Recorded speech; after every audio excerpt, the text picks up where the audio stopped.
sharing-sharing bersama Mas Fahmi, apoteker Fahmi. Pada malam hari ini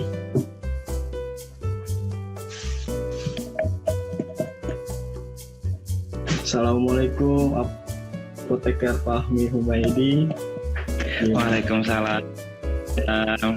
Apoteker aja, alhamdulillah sehat. Masih semangat ya? Masih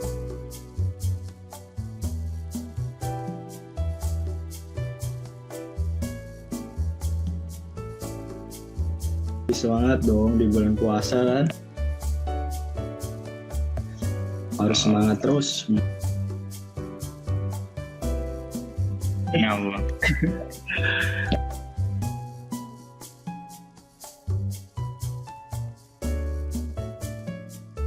Lah, meskipun dengan segala kekurangan nggak bisa mudik ya. Bagaimana apoteker aja bisa mudik? Saya juga nggak bisa. Itu di desinfektan dulu sepertinya ya. Aduh, berkomunikasi dengan orang yang berada di zona merah.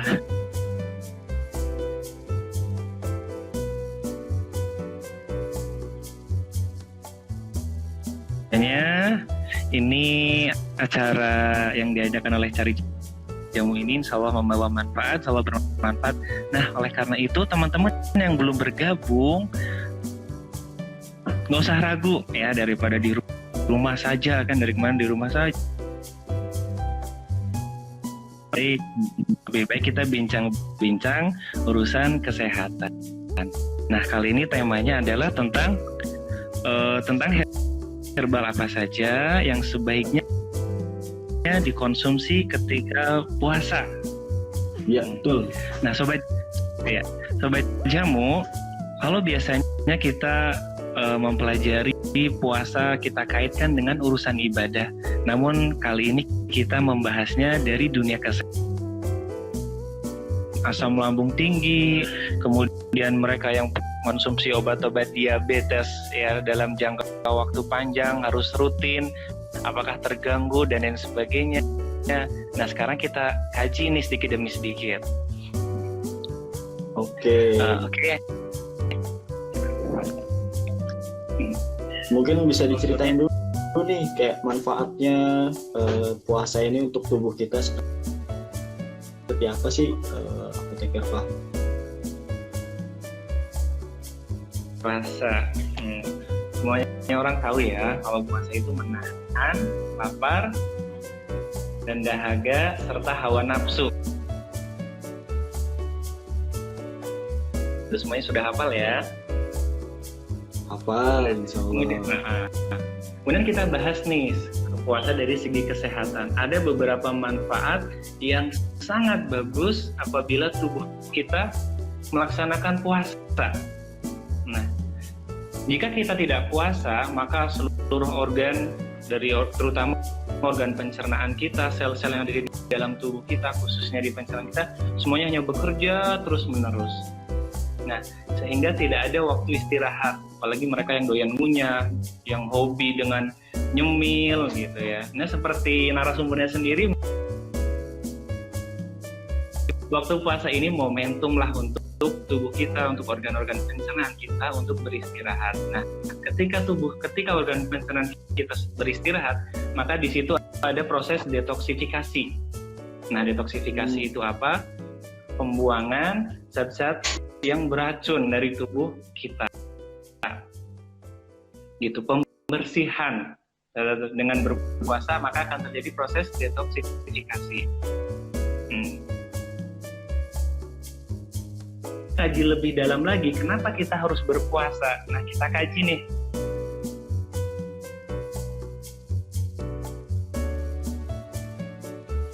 Itu ya, yang terkenal dengan JSR-nya, Jurus Sehat Rasul, gitu.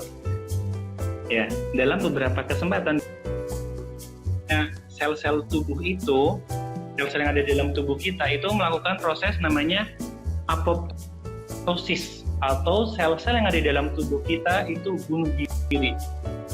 Untuk apa bunuh diri? Untuk membentuk sel-sel yang baru.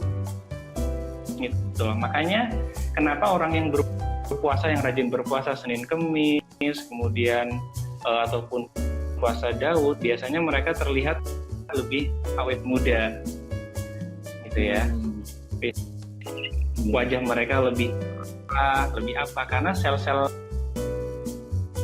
yang lama, sel-sel yang sudah mati, yang sel rusak pun akhirnya tumbuh lagi menjadi yang baru, akhirnya terlihatlah dari luarnya, dari fisiknya saja bisa terlihat gitu.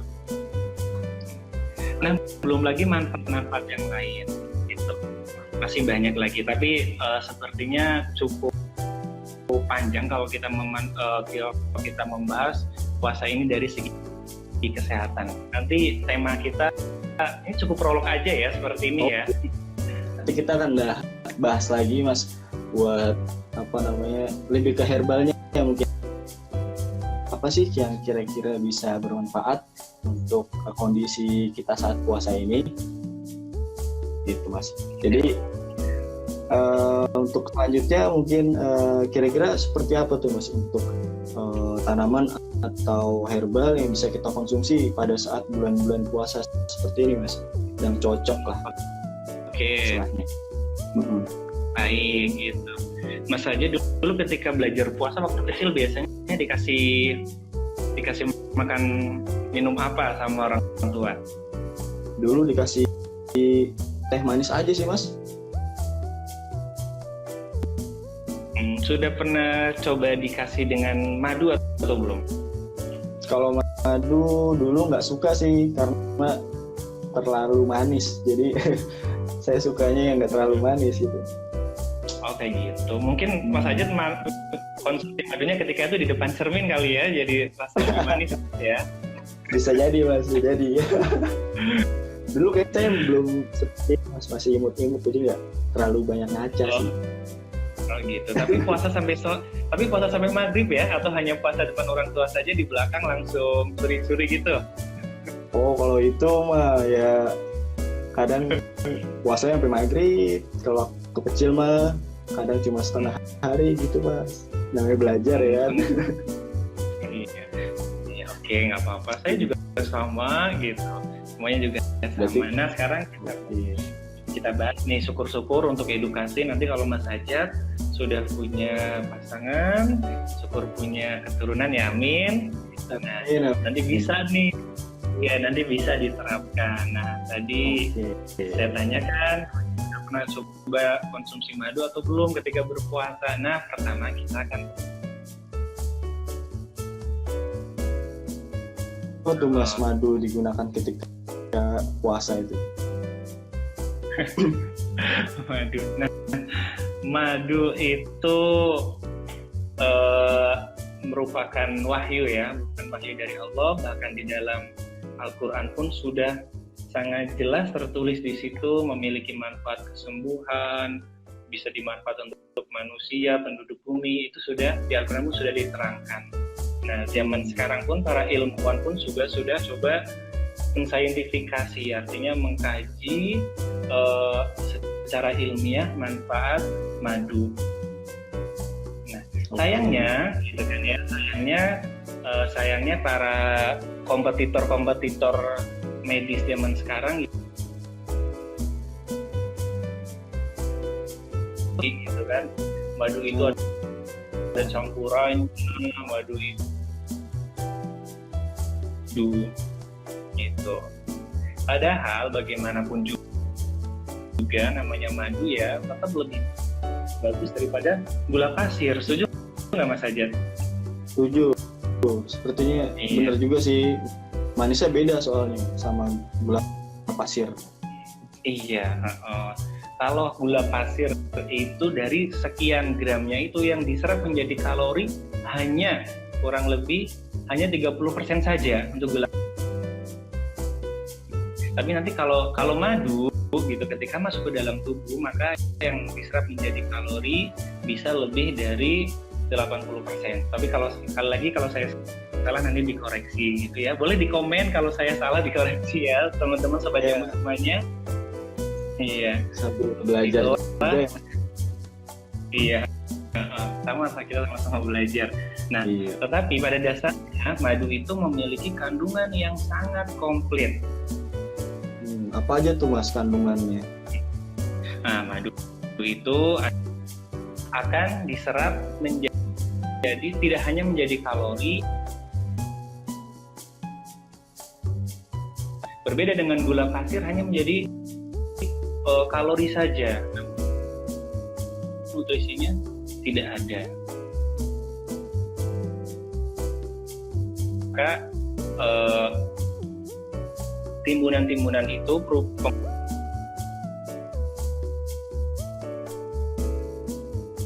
Iya, dulu pernah sedikit belajar. nggak usah pura-pura lupa ya. Oke Mas. Lanjut. Ya, lanjut. Oke. Sampai mana tadi ya? Sampai kandungan madu ya. Iya, sampai madu yang apa? Dia bisa menghasilkan nutrisi juga, bisa diserap.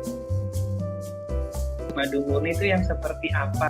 Oh iya, madu iya. TJ, Soalnya madu TJ. ditanyakan ya. Coba di komentar aja, nanti kalau sempat kita coba balas gitu ya. Jadi sembari kita menjelaskan juga nggak apa-apa, teman-teman mau nanya juga silahkan. Nanti saya coba. Iya, ini kebanyakan yang tanya tentang madu itu perempuan ya. Kenapa ya, Pak? Jangan, nggak laku-laku nanti kamu bilang seperti itu.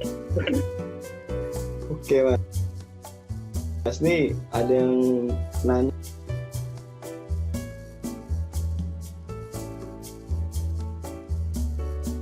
Yang diproduksi secara skala industri itu. Oke, ada banyak cara untuk membedakan madu. Aduh, sebentar.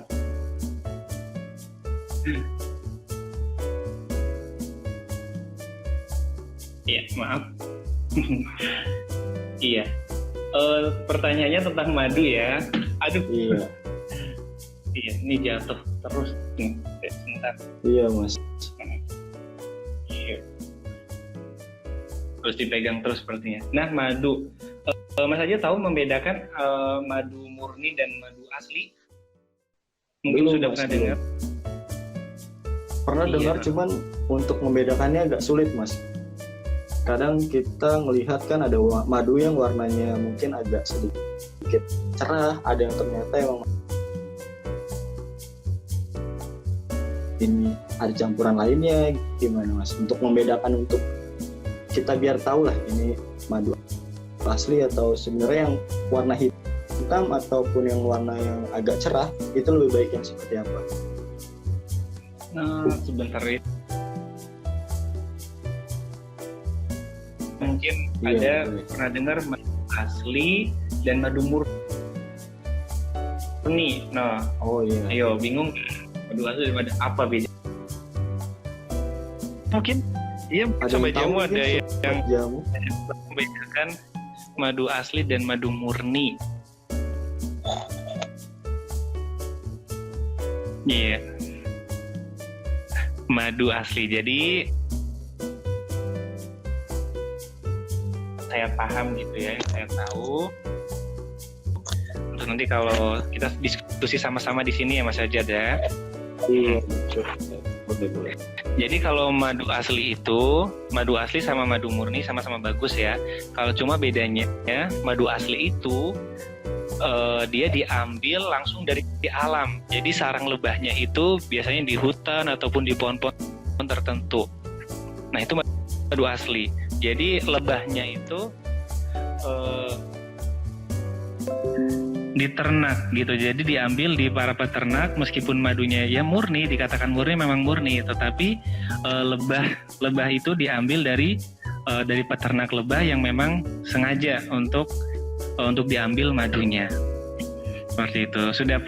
Sudah Sobat Jamu sudah ada gambaran ya perbedaan madu asli dan madu murni. Makanya mungkin terkadang ada tulisan jual madu asli gitu ya, jual madu murni gitu. Kalau madu asli gitu sudah tentu murni, tapi madu murni belum tentu asli gitu ya. Bagus mana gitu.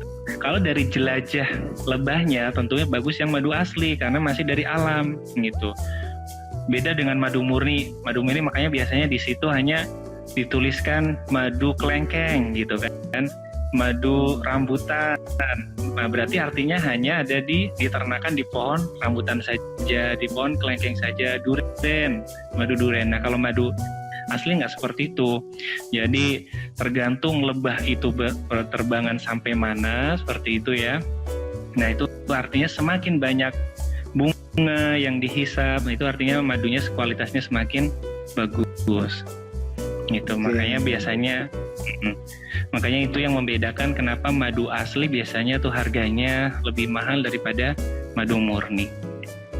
Berarti ini udah sekaligus menjawab nih, ada sobat jamu juga yang jawab apa namanya jenis-jenis madu ya, ada madu kelengkeng sama tadi madu kelanceng. Mungkin itu dari dia di mana tempat sarang dari pohonnya ya, jadi dinamain dari peternaknya. Nah, oke. Wah.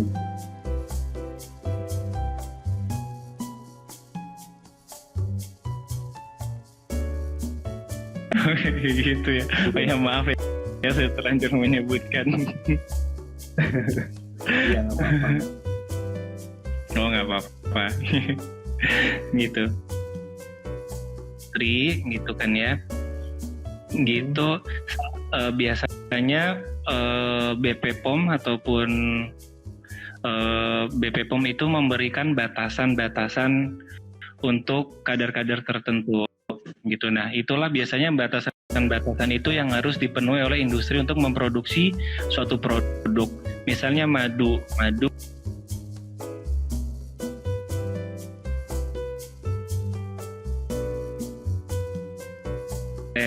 terus boleh ditambah, misalnya kan ada yang ya punya ada berbagai rasa jeruk ataupun rasa apapun. Nah, itu boleh ditambahkan, tetapi dengan batasan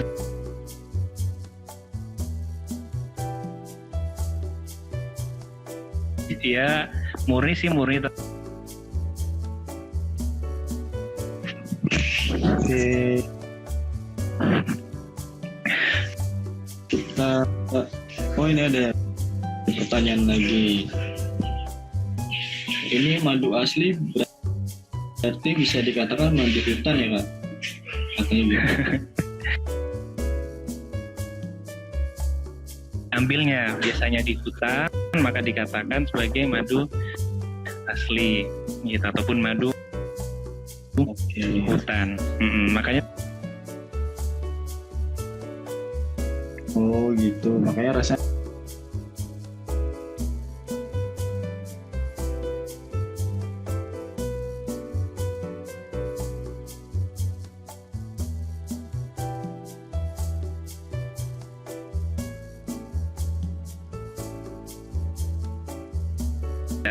sekarang ya. Setelah kita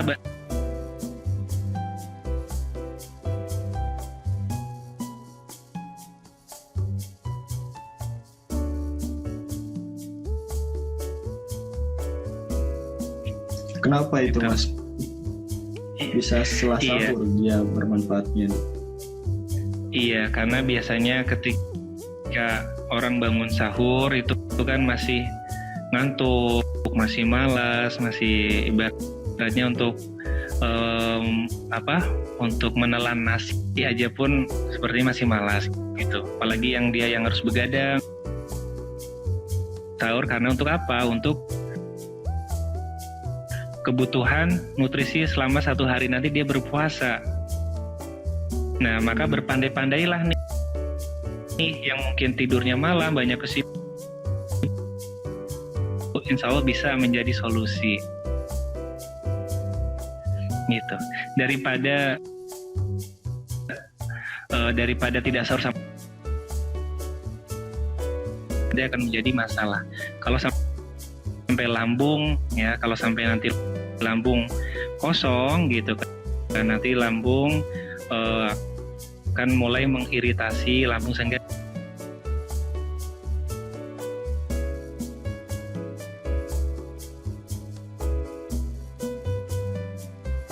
iya. Terus sekarang kita bahas tentang kurma ya Kak Ajat ya, kurma. Oke. Nah, seperti halnya madu, kurma pun sama gitu kan, diturunkan oleh Allah melalui firman gitu. Di Quran banyak sekali kurma, di madu banyak, di Quran juga ada, kurma pun demikian. Pun sama, memiliki manfaat yang sangat bagus itu, terutama ketika dikonsumsi di bulan Ramadan. Makanya sampai ada dalil yang mengatakan berbukalah dengan yang manis-manis, seperti itu ya. Iya. Nah, dengar ya Mas ya, berbuka dengan yang manis. Hanya manis baik.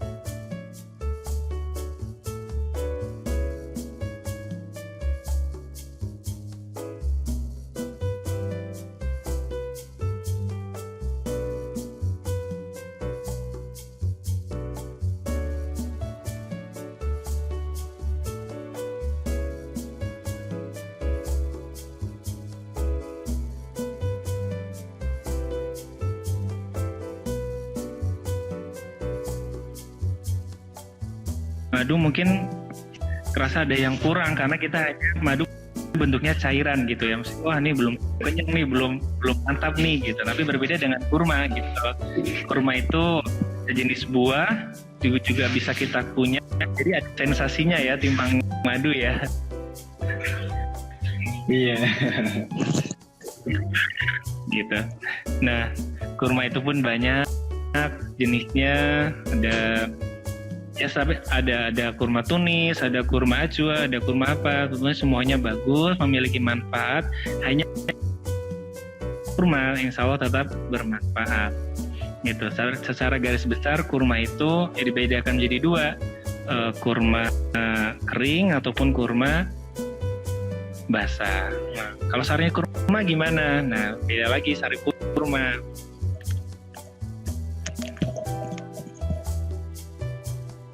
Oke, gimana tuh Mas? Hanya dalam bentuk utuh gitu.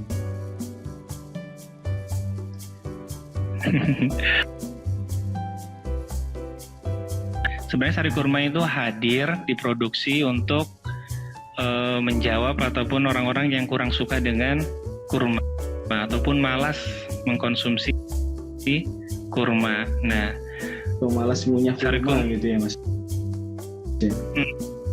Nah, akhirnya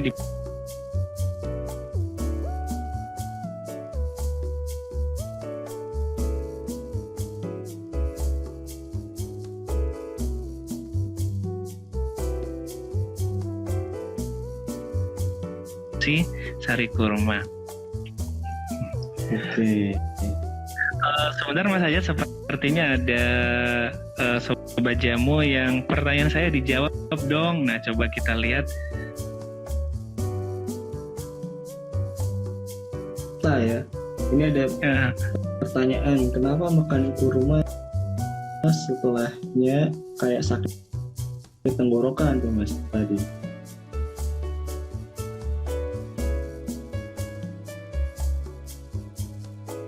Di satu kan ya. Iya.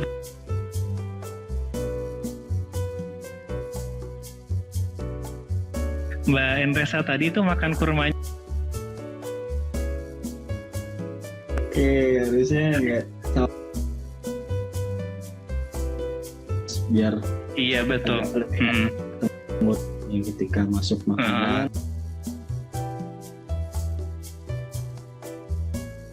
Kemudian langsung dilanjutkan dengan minum air hangat, betul, seperti itu. Kemudian ini kenapa minum madu saya jadi gemuk? Nah, kira-kira Mas Sajat pernah atau tidak menemukan bukti ilmiah dengan konsumsi madu itu menjadikan gemuk? Untuk madu sendiri saya belum tahu nih Mas. Mungkin bisa diceritakan Mas. Untuk kenapa madu bisa bikin gemuk, saya pribadi belum pernah menemukan jurnal ilmiah ataupun penelitian ilmiah bahwasanya madu itu bikin gemuk, gitu kan? Ini saya tidak paham apakah yang ini disampaikan oleh para para kompetitor ya, yang mencoba merasa tersaingi dengan hadirnya madu sebagai pengobatan alternatif, atau ada maksud lain. Saya juga tidak begitu paham, tapi untuk dari ilmiah sendiri jujur saya belum menemukan bukti ilmiah bahwasanya madu ini bisa bikin gemuk. Cuma memang terkadang gitu kan ya, terkadang ketika orang-orang mengkonsumsi madu, ketika kita mengkonsumsi madu, di situ sudah ada nutrisi, sudah ada kalori gitu kan ya. Sebenarnya kalori itu sudah cukup untuk untuk beberapa jam ataupun beberapa hari. Bahkan Rasul pun juga bersama dengan madu gitu ya, itu pun bisa cukup untuk 1 hari. Kenapa? Karena di dalam kurma sudah memiliki nutrisi dan kalori yang cukup untuk 1 hari. Sama halnya dengan madu. Madu itu ketika dikonsumsi itu nutrisinya, kalorinya itu sudah cukup untuk beberapa saat, mungkin untuk beberapa setengah hari ataupun bahkan untuk 1 hari. Sayangnya seperti halnya orang Indonesia kebanyakan, kalau belum makan nasi belum puas, belum dikatakan belum makan. Akhirnya sudah konsumsi madu, kemudian ditambah makan nasi, makan gorengan, makan lain-lain, makan sate daging, dan itu bisa jadi. Nah, itulah yang bikin gemuk. Pada dasarnya bukan madu yang menjadikan gemuk, tetapi makanan selain madu itu. Oke. Gitu. Mungkin karena kita tadi bahas tentang madu, terus juga kurma kan identik dengan manis ya Mas. Ini ada pertanyaan juga dari Sobat Jamu. Gimana Mas untuk pasien-pasien DF, apakah bisa direkomendasikan untuk penggunaan madu ini? Dan boleh madu apa aja yang mungkin yang bisa dikonsumsi sama penderita penyakit diabetes mellitus ini Mas? Ini saya menjawab pertanyaan ini sebenarnya cukup kontroversial gitu ya, karena pasti masing-masing tenaga medis pasti punya pandangan sendiri, punya dasar sendiri gitu ya. Tapi semua ini bukan menjadi perdebatan gitu ya.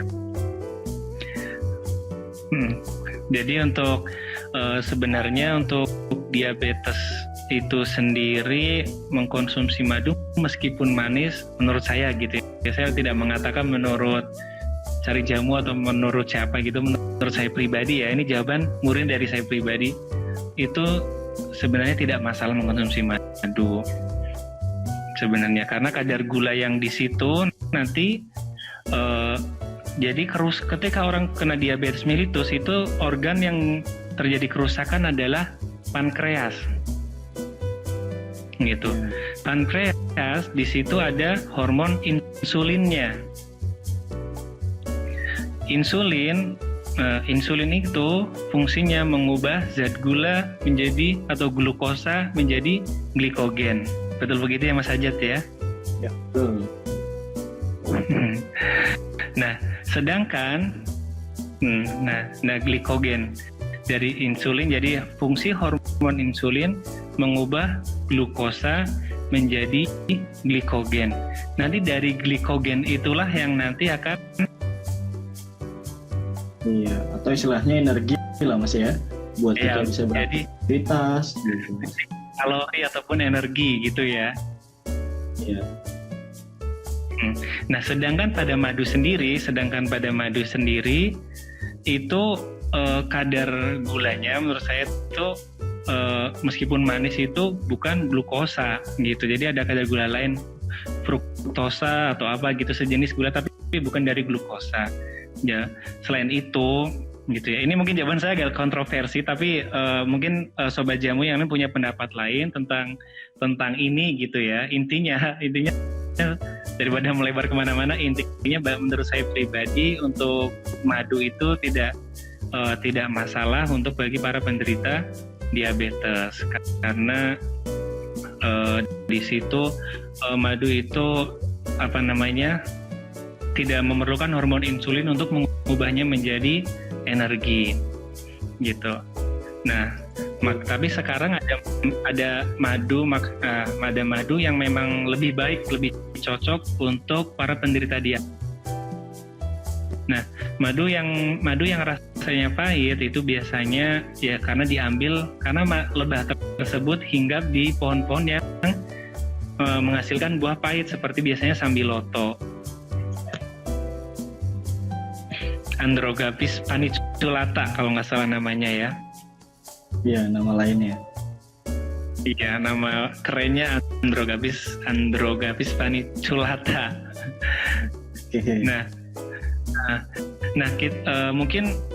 Mungkin banyak sekali penelitian, banyak sekali memang bukti-bukti ilmiah yang menunjukkan tanaman-tanaman yang berkhasiat, yang rasanya pahit bisa untuk obat diabetes seperti pare, sudah banyak penelitian.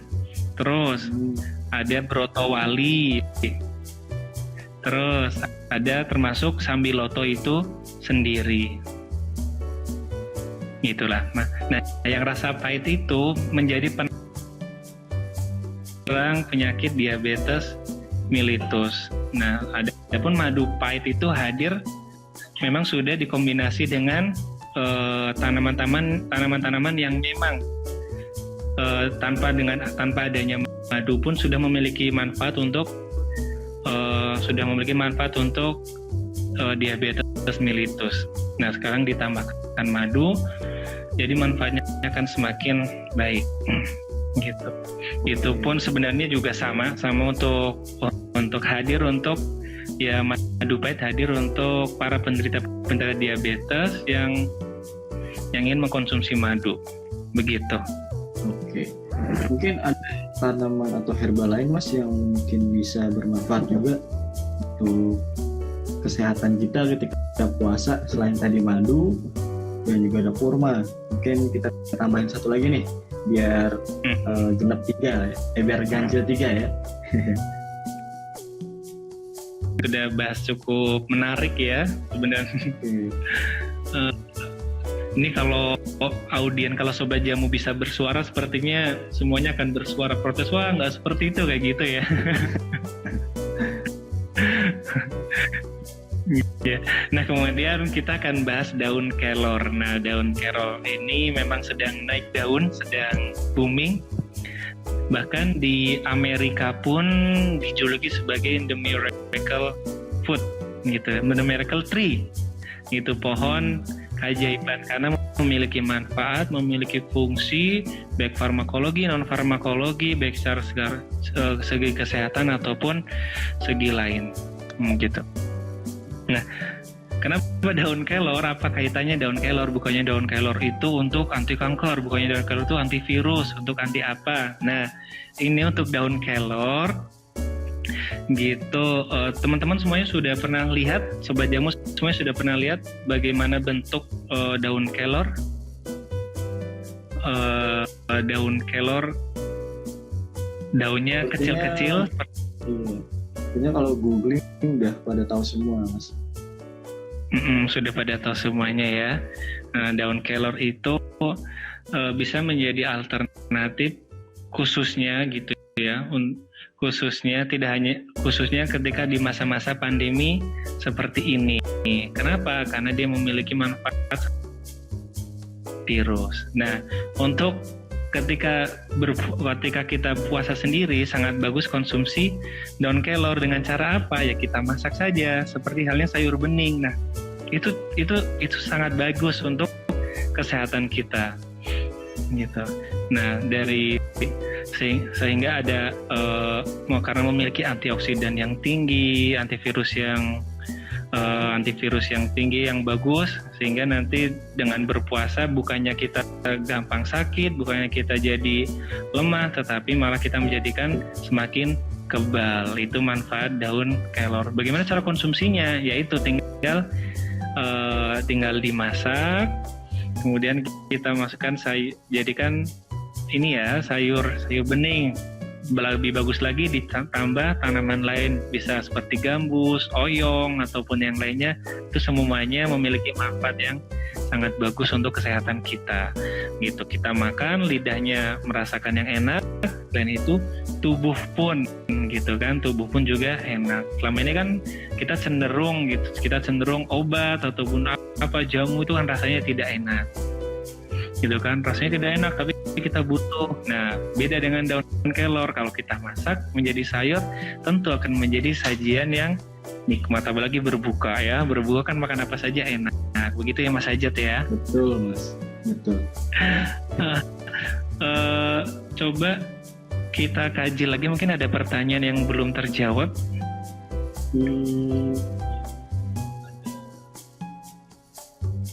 Bentar, saya cek dulu Mas, nggak tenggelam ceritanya.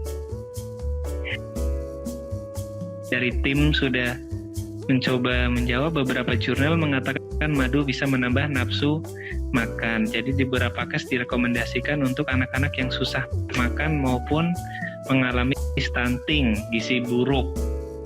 Jadi bisa untuk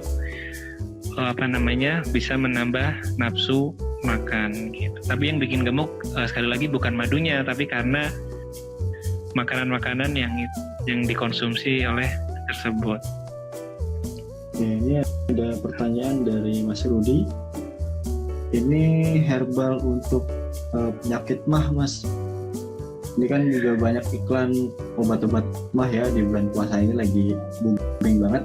Nah, kalau dari sisi herbalnya sendiri, kira-kira yang cocok untuk kita pakai itu tanaman apa Mas? Tanaman yang cocok untuk sebenarnya sangat banyak sekali, termasuk tadi madu pun juga sangat bagus. Tetapi ada juga produk-produk lain yang sangat bagus untuk gastritis ataupun untuk lambung. Di antaranya adalah kunyit. Nah, kunyit itu sangat bagus untuk gastritis. Ada juga lidah buaya, ada juga tepung irut. Ada lagi, nanti kalau saya bicara jeruk nipis jadi kontroversi lagi ya. Tapi memang yang saya baca jeruk nipis kan bisa Mas untuk penyakit mah ya, karena emang yang literatur ada yang menyebutkan begitu. Iya. Untuk jeruk nipis ini ya bahkan pernah di dalam Dr. Oz pun juga pernah disampaikan bahwasanya mitos jika jeruk itu bikin mah itu mitos, bahkan malah justru bisa menjadi penyembuh gitu. Tetapi orang-orang hanya khawatir image gitu, makan jeruk nipis bikin asam lambungnya tinggi gitu. Nah itu kan sebenarnya hanya katanya gitu. Katanya siapa? Kata mbahnya gitu ya. Kata orang tua aku nggak boleh minum jeruk nipis bikin ini gitu. Tetapi sebenarnya jeruk nipis itu salah satu alternatif untuk orang-orang, justru untuk bisa menjadi obat untuk orang-orang yang terkena masalah di gangguan lambung. Oke, berarti udah menjawab ya untuk Mas Rudi. Asalkan jangan dicampur dengan gula pasir. Nah, gula pasirnya itu mungkin bisa jadi yang tidak bagus. Oke. Nah, untuk sesi terakhir Mas, mungkin kita coba, atau dari Mas sendiri coba jelaskan atau tips dan trik atau ya untuk puasa biar kita lebih maksimal lagi Mas. Kira-kira gimana Mas? Iya, puasa yang menyehatkan ya tentunya ya. Iya. Nah, sekarang umat Islam di seluruh dunia, tidak hanya di Indonesia saja, sekarang sedang menjalani salah satu rutinitas kita setiap tahunnya, yaitu ibadah yang kita laksanakan selama full ya, selama satu, menyehatkan gitu. Tadi sudah beberapa manfaatnya sudah saya jelaskan, sudah saya terangkan di awal, seperti adanya proses detoksifikasi, adanya proses apoptosis, adanya istirahatnya organ-organ pencernaan dan lain sebagainya. Nah, cuma terkadang orang-orang itu ketika berpuasa suka lalai. Lalainya bagaimana? Merasa dendam ketika sudah puasa sudah selesai, sudah menahan makan dari fajar sampai tenggelamnya matahari, sampai maghrib, sampai duduk maghrib. Nah, ketika diperbolehkan untuk makan, akhirnya makanlah yang berat-berat dahulu. Langsung dendam, makanya berlipat-lipat, bahkan lebih banyak daripada makan di hari-hari lain. Nah, itu yang tidak bagus. Hanya yang seharusnya puasa itu kan kita sehat, seharusnya puasa yang berat badannya berlebih harusnya turun, yang berat badannya turun harusnya malah jadi bagus, malah jadi dalam bisa jadi naik. Tetapi ya itu terkadang yang memang badannya kurus atau terbiasa menahan lapar, biasa tidak makan, jadi dia sering tidak sahur, buka pun sekedarnya, jadi akhirnya ketika berpuasa tambah kurus. Nah, yang gemuk pun karena merasa sudah menahan lapar yang cukup lama, berjam-jam, kurang lebih 12 jam, akhirnya ketika diperbolehkan untuk makan, dia mau makan.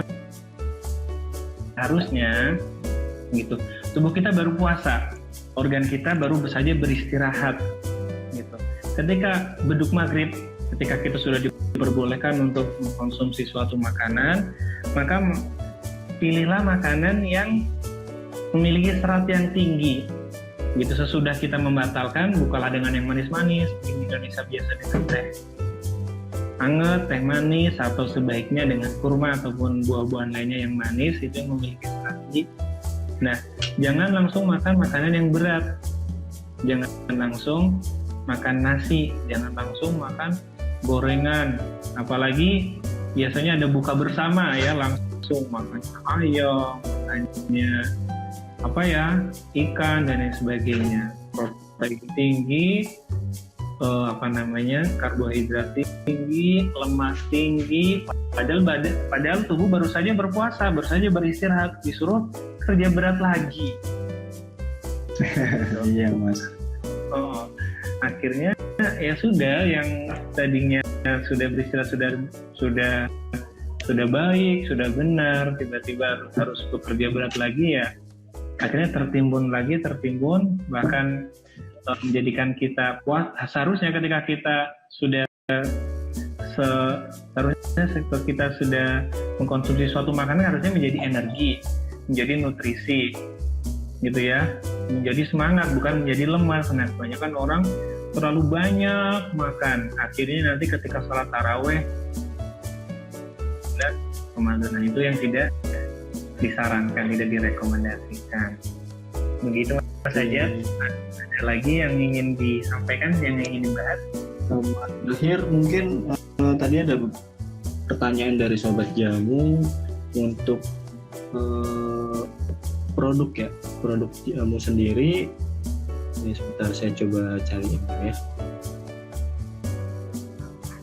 Nah, untuk tips tadi seputar madu yang ada di pasaran, untuk kita tahu ini produk aman atau enggak nih, Mas. Yang kita tahu kan juga mungkin kita nggak menutup kemungkinan ya, untuk produk herbal ini pasti sangat rentan untuk disalahgunakan. Mungkin dicampur dengan bahan-bahan kimia obat atau yang lainnya. Nah, mungkin dari Mas sendiri untuk meminimalisir atau untuk cara kita memilih agar produk yang akan kita beli itu sudah aman, itu mungkin bisa dijelaskan atau dikasih tahu ke Sobat Jamu, Mas, kayak seperti apa gitu. Untuk ini produk secara garis besar ya, tidak hanya membahas tentang madu saja ya. Iya. Untuk produk yang benar-benar terjamin,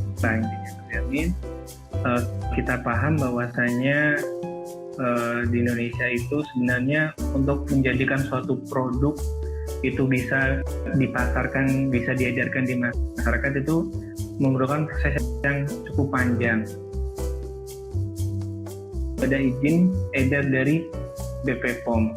Nah, di situ biasanya tertulis nomor TR-nya, ada kodenya di situ. Nah, kalau produk itu sudah ada itunya, itu insya Allah bisa dijamin karena itu sudah melewati tahap proses yang cukup panjang gitu, dari uji lab ataupun uji-uji yang lain sebelumnya itu sudah, dan itu butuh waktu, satu produk aja bisa membutuhkan waktu cukup lama, bisa berbulan-bulan. Namun kita sadar bahwasanya tidak semua produk di masyarakat, tidak semua produk yang dipasarkan itu memiliki izin edar. Lalu bagaimana memilih tips memilih berikutnya?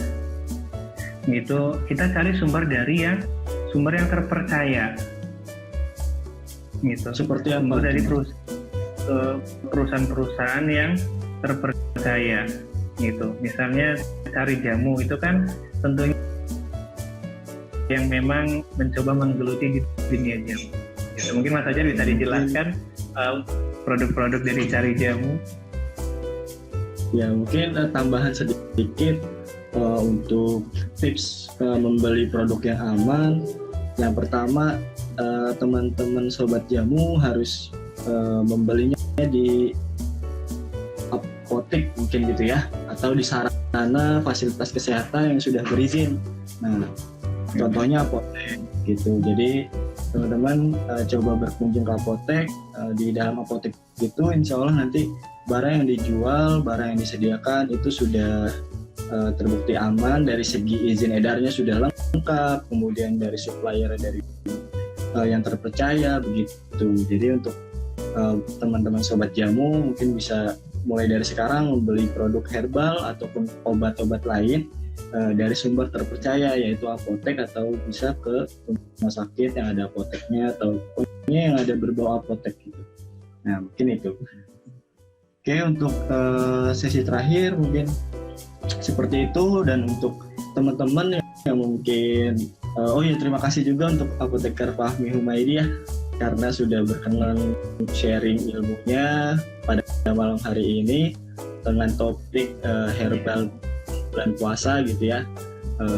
Semoga nanti sobat jamu sudah mulai bisa digunakan untuk saat ini. Nah, untuk selanjutnya saya sedikit informasikan untuk teman-teman sobat jamu yang mungkin butuh produk seperti tadi daun kelor, mungkin kunyit, dari Cari Jamu sendiri sudah tersedia sebenarnya. Kita sudah tersedia dalam bentuk bubuk atau serbuk. Nah, nanti teman-teman sobat jamu bisa mengunjungi website kami di carijamu.jualan.com, atau nanti bisa lihat di bio Instagram Cari Jamu ya untuk produk-produknya. Nah, untuk teman-teman sobat jamu juga bisa follow akun kita jika kalau belum, dan juga ikuti terus perkembangan sosial media kita, karena ilmu-ilmu yang bermanfaat nanti akan kita sampaikan via media sosial dan juga website.